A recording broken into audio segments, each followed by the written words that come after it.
Hi, I'm Marty Duda, and today we're with Courtney Barnett. Hi, Courtney. Hello.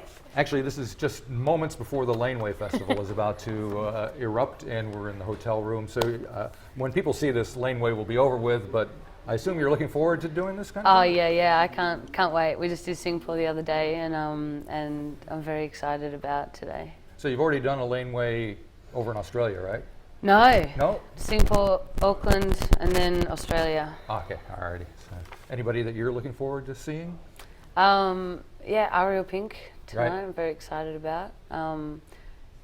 Listened to Mac DeMarco the other day as we were setting up on the other stage, and he sounded great. But yeah, there's so many good Yeah, there's a lot bands. of good stuff. But anyway, what we want to do is talk about your upcoming album. Yes. Because that should be out very shortly, and it's pretty highly anticipated. Because your previous record is just a kind of a combination of the two EPs that came out before. So when you approached recording this set of songs, was it a different kind of mindset than, say, when you recorded the EP because you knew they were going to be part of an album?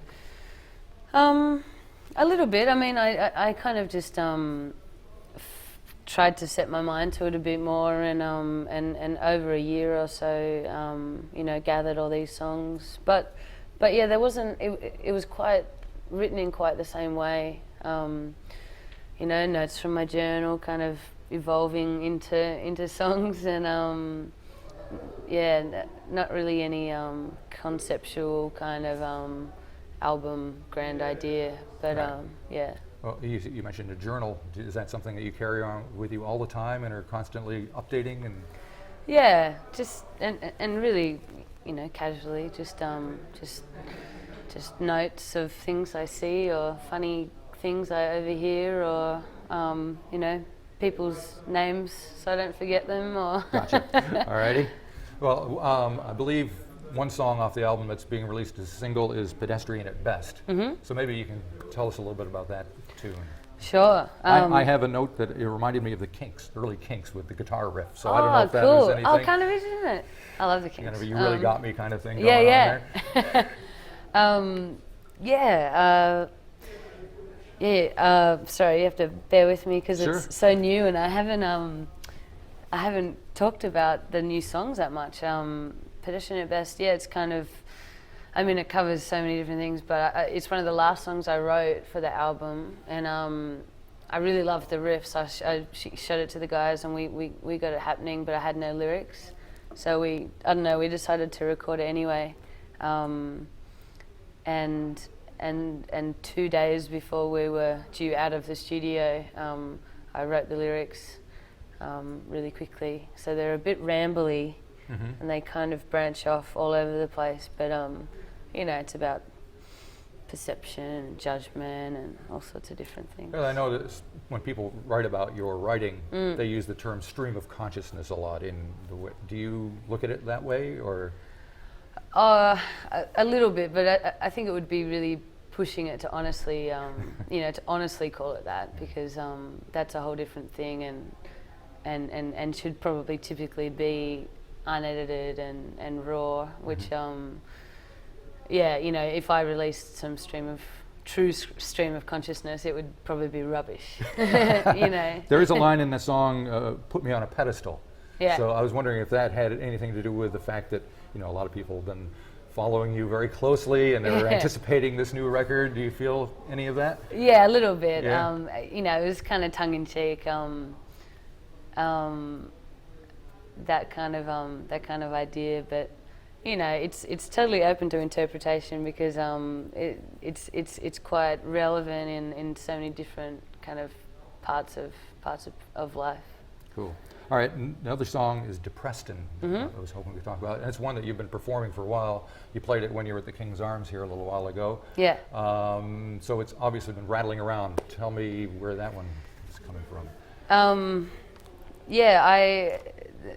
This one was closer to not stream conscious, but I kind of I wrote it nearly in one go, but I had been looking around for a new house, and went to this open home and was looking around, and the real estate lady was selling the house, as you do, and then kind of slowly realised that that it was an old lady's house who'd passed away, and her family was trying to sell it, and I don't know, I just kind of had a little bit of a moment. I started looking around and seeing her books on the shelf, Right.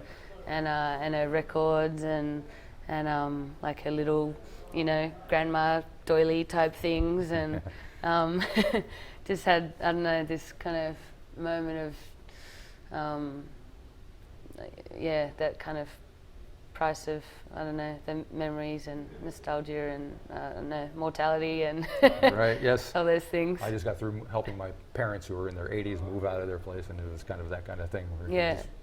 you never even realize that all this stuff is there until you kind of have to go through it, and then Yeah. it kind of hits you. I noticed music-wise, there's this kind of, for a better term, watery kind of guitar sound in that song. What did you do to get that? I don't.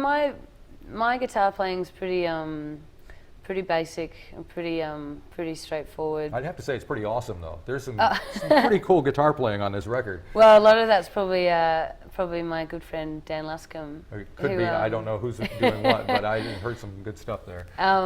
Thanks.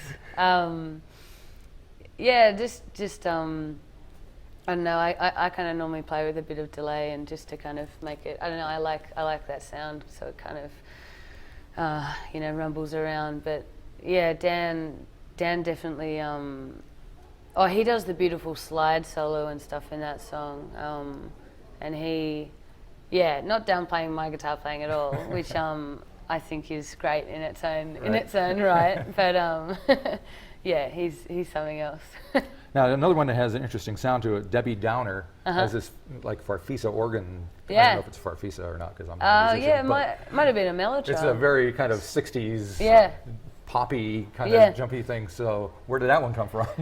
Well, that one, it's slightly. That's one of the slightly older songs. I kind of had already written it a couple of years previously, but I was never happy with it. So I changed it a bit around and added some more up to date kind of lyrics, and yeah, it was kind of just my attempt at writing a real pop song, just to see if I could, and it's quite a lot of fun to Success. do that. More fun than you would think. Yeah, I could imagine. It would probably be more fun to play. Yeah.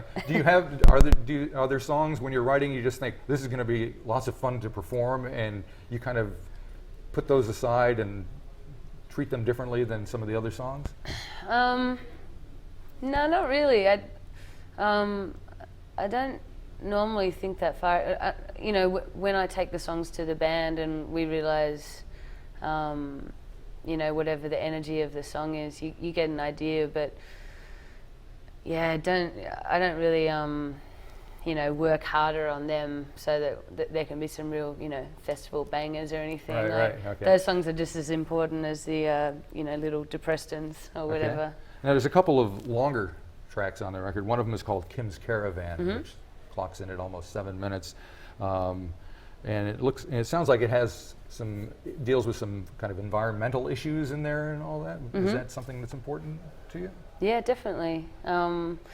Yeah, I mean, it's kind of more about the that feeling of kind of desperate helplessness in that kind of in that area. I mean, you know, to doing as much as you can individually, but still seeing the kind of destruction of everything.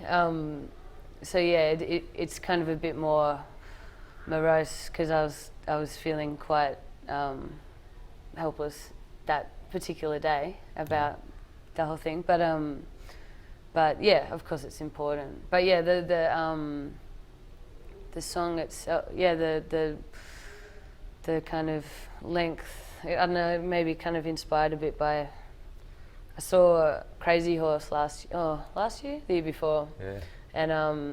and so it's probably got a lot of that in there. And I noticed there's some kind of scratching guitar sounds in the song, which Yep. reminded me of Patti Smith's Horses album. You know, there was Yeah. when she's doing Birdland and things like that. There was some of that in there. Yeah, that Lenny yeah. Kaye was doing. Is that? Yep, that's Dan again, Yeah. doing amazing things. Oh yeah, I mean, I love that album. I love the. Who doesn't? Who doesn't? Yeah. All right. The other kind of. Oh no, the other one that you mentioned was Dead Fox. I think. That you Oh yeah. to- That was well, maybe that was one that when I wrote, I was like, this is going to be really fun to play. And Yeah. It's going to be a fun. It started off a bit more Stonesy. Mm-hmm. And then I don't know, it kind of morphed into something of its own. But I'm so happy that song finally came alive, because it kind of it came from one sentence that I had kicking around for a year or two. When I used to play in a band called Immigrant Union, and we used to drive from Melbourne to Sydney a lot, touring, and it's like a 10-hour, All right. pretty boring drive, and a lot of roadkill everywhere, and it's kind of like And there are references to possums yeah, and kangaroos in there, yes. and yeah, that's the one line I had, the taxidermied kangaroos, and the possum Jackson Pollock. I had those two, with the just blood all over the highway, and it's kind of, I mean, it's depressing seeing animals dead from Carnage is not good. yeah, but I always I just thought they painted such a kind of strong image, but never knew how to build the song around it, and then it finally finally came. All right, we'll talk about one more song. Sure. The final Your song, choice. Boxing Day Blues, is the song that wraps the album up. Oh, yeah, okay. It seems like a perfect one to wrap up our discussion. Yeah.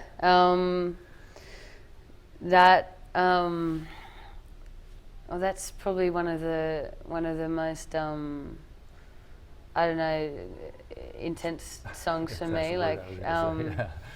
but yeah, it's kind of. I mean, without going into the whole story, but it's kind of just a tale of not being there when you kind of most needed. Is there a difference for you between the more observational songs and the ones that are really personal? Do you kind of approach them differently, or is it harder for you to do one over the other? No, not really, because they kind of all. I mean, sometimes they're harder to. It's harder to take something like that to the band. Sometimes the more intimate ones, but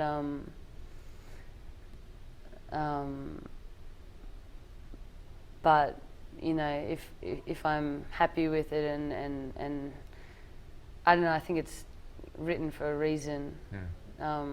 Whatever the reason is. Gotcha. So yeah, it needs to be said regardless. Alrighty, well, we'll let you go off to Laneway. Great. Enjoy your day. Thank you very much for taking time Thank to talk you. to me. I really It's fun. appreciate it. I can't wait when I have the album in my grubby little paws. Cool. All right. Thanks.